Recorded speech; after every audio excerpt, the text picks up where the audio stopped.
আসলে সরকারিভাবে বা কোনোভাবে পালন করা হচ্ছে না। সেই হিসাবে একজন বীর মুক্তিযোদ্ধা হিসাবে আপনার অনুভূতিটা কেমন? আমরা কোনো বক্তৃতা করব না। এই যদি আমার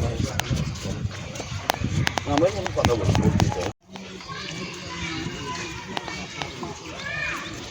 একটু একটু দাঁড়াও, স্লোলি আস্তে ধীরে সুস্থে।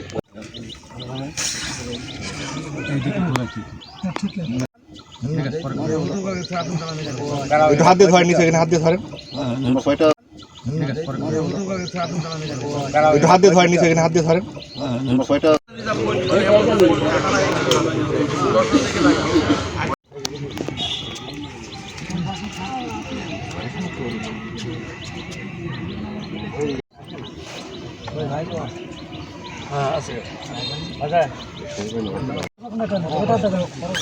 কালকে তেল কুচিয়েছি যাবো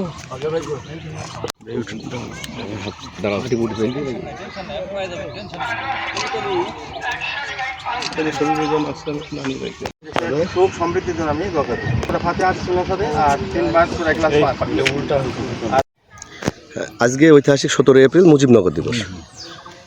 1971 সালে 17 এপ্রিল এই বৈদ্যনাথ তলার এই আম্রকাননে বাংলাদেশের প্রথম সরকার শপথ গ্রহণ করে। প্রতি বছর দিবসটি পালন হয়, কিন্তু এই বছরে মুজিবনগর দিবসটি আসলে সরকারিভাবে বা কোনোভাবে পালন করা হচ্ছে না। সেই হিসাবে একজন বীর মুক্তিযোদ্ধা হিসাবে আপনার অনুভূতিটা কেমন? বিসমিল্লাহির রহমানির রহিম। আসসালামু আলাইকুম। আমি বীর মুক্তিযোদ্ধা ক্যাপ্টেন অবসরপ্রাপ্ত মোহাম্মদ আব্দুল মালেক। আজ ঐতিহাসিক 17 এপ্রিল মুজিবনগর দিবস। 1971 সালের 17 এপ্রিল এখানে এই বৈদ্যনাথ তলায় প্রবাসী সরকার গঠিত হয়, যার পরিপ্রেক্ষিতে আমাদের মুক্তিযুদ্ধ একটা সঠিক পথে পরিচালিত হয়।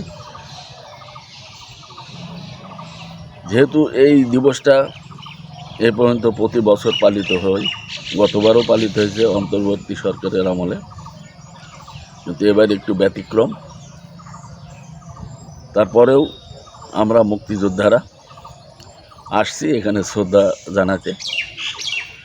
আমাদের কোনো রাজনৈতিক উচ্চাভিলাষী নাই, রাজনীতি করি না। আমরা মুক্তিযোদ্ধা, 71-এর মুক্তিযোদ্ধা, এইটাই আমাদের পরিচয়। একজন মুক্তিযোদ্ধা হিসাবে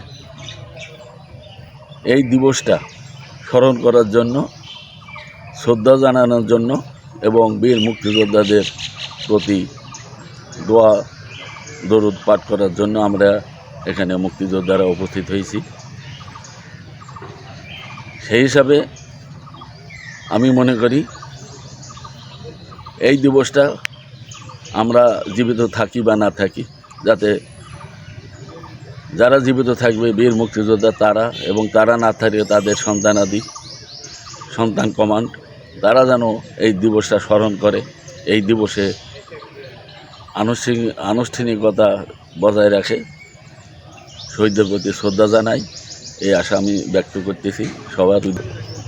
আমার যেহেতু সরকারিভাবে এটা পালন হচ্ছে না, যেটা বলতে চাই, সরকার আসবে যাবে, এটা তো কোনো স্থায়ী কোনো সরকার না। কোন সরকার পালন করলো কি না করলো তাতে কিছু আসে যায় না। কিন্তু আমার অনুভূতি হলো, আমরা যে সমস্ত মুক্তিযোদ্ধা, বীর মুক্তিযোদ্ধা জীবিত আছি, আমরা এই দিনটা তো ভুলতে পারবো না। এটা মুক্তিযোদ্ধাদের দিন।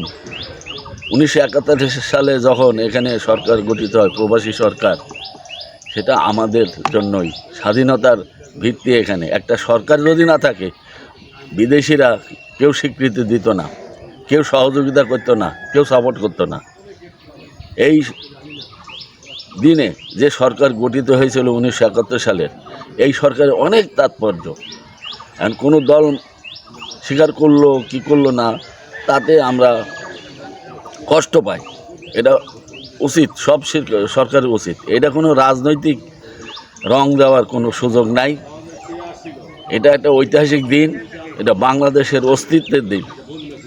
আমাদের যেমন 26শে এপ্রিল 26 সরি 26শে মার্চ। মার্চ বা 27শে মার্চ তৎকালীন মেজর জিয়া যে স্বাধীনতার ঘোষণা দিলেন, সেটাও তো একটা ঐতিহাসিক, সেটাও তো আমরা মেনে চলি। সবাই ঘোষণা দিয়েছে, আমরা মুক্তিযুদ্ধে ঝাঁপিয়ে পড়েছি। তারপরেও এখানে 7ই মার্চের ভাষণ আমরা শুনেছি, আমরা উজ্জীবিত হয়েছি, দেশ স্বাধীন করার লক্ষ্যে আমরা মুক্তিযুদ্ধে ঝাঁপিয়ে পড়েছি। এটা একটা অনুভূতির ব্যাপার। তা মুক্তিযোদ্ধা হিসাবে আমার তো কিছুটা ক্ষোভ থাকবেই, এটা রাষ্ট্রীয়ভাবে পালন করার উচিত ছিল। তারপরেও যখন সরকার এরা পালন করতেছে না, আমরা মুক্তিযোদ্ধারা যতটুকু পারি এখানে আসছি, হাজির হয়েছি। আমরা ফুল দিয়ে শ্রদ্ধা জানাবো, মোনাজাত করব, করে আমাদের দায়িত্ব শেষ করব এবং মুক্তিযোদ্ধারা সবাই যারা জীবিত আছে যতদিন আছি আমরা এটা পালন করব ইনশাল্লাহ। এখানে আমরা সবাই মানুষ, এখানে হিন্দু, মুসলিম, খ্রিস্টান বিভিন্ন গোত্রের লোক বাস করে।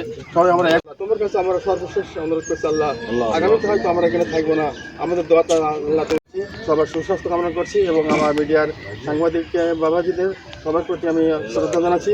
তাদের ওপরে 1971 সালের সেই মুক্তিযোদ্ধাবৃন্দ তা অনেকেই এই মরণের। এখানে আমরা সবাই মানুষ, এখানে হিন্দু, মুসলিম, খ্রিস্টান বিভিন্ন গোত্রের লোক বাস করে। সবাই আমরা এক। ঠান্ডা 1 মাইল দূরে থেকে আইব এখানে থাম যা তো সুরকাল